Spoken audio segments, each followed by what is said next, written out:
Vous regardez la télévision UNICEF. En République démocratique du Congo, un enfant sur 7 meurt avant l'âge de 5 ans de suite de la rougeole, du paludisme, des infections respiratoires aiguës ou des maladies diarrhéiques sur fond de malnutrition. La plupart des décès surviennent avant que le malade n'atteigne le centre de santé ou dans les minutes qui suivent son arrivée.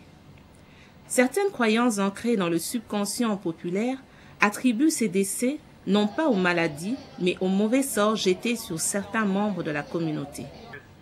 Dans le but d'accélérer la réduction de la mortalité infantile dans le pays, l'UNICEF, en collaboration avec le ministère de la Santé, a procédé ce 17 mars 2010 à la signature officielle d'un protocole d'accord avec les 5 principales confessions religieuses de la RDC.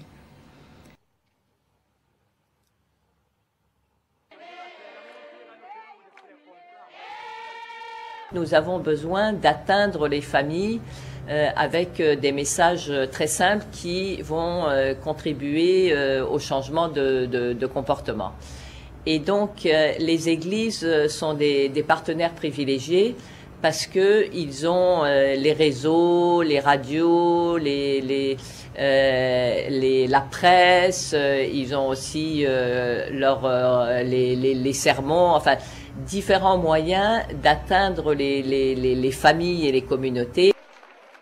Au terme de cet accord, qui s'inscrit dans le cadre de la mise en œuvre en RDC de la stratégie africaine pour la survie et le développement de l'enfant, l'UNICEF et les 5 confessions religieuses regroupant plus de la moitié de 65 millions de Congolais s'engagent à promouvoir à grande échelle à travers les structures et réseaux des dites confessions religieuses 5 pratiques familiales essentielles au niveau des ménages et familles, à savoir l'allaitement maternel exclusif jusqu'à 6 mois, la vaccination complète des enfants avant leur premier anniversaire, le lavage des mains à l'eau propre et au savon, la prise en charge correcte des cas de diarrhée et l'utilisation de la moustiquaire imprégnée d'insecticides. Saisissant l'opportunité qu'offre la signature de ce protocole d'accord avec l'UNICEF, les chefs des 5 principales confessions religieuses de la RDC ont affirmé que les décès sont évitables, à condition notamment que les ménages et les familles, entre autres, adoptent les pratiques familiales essentielles.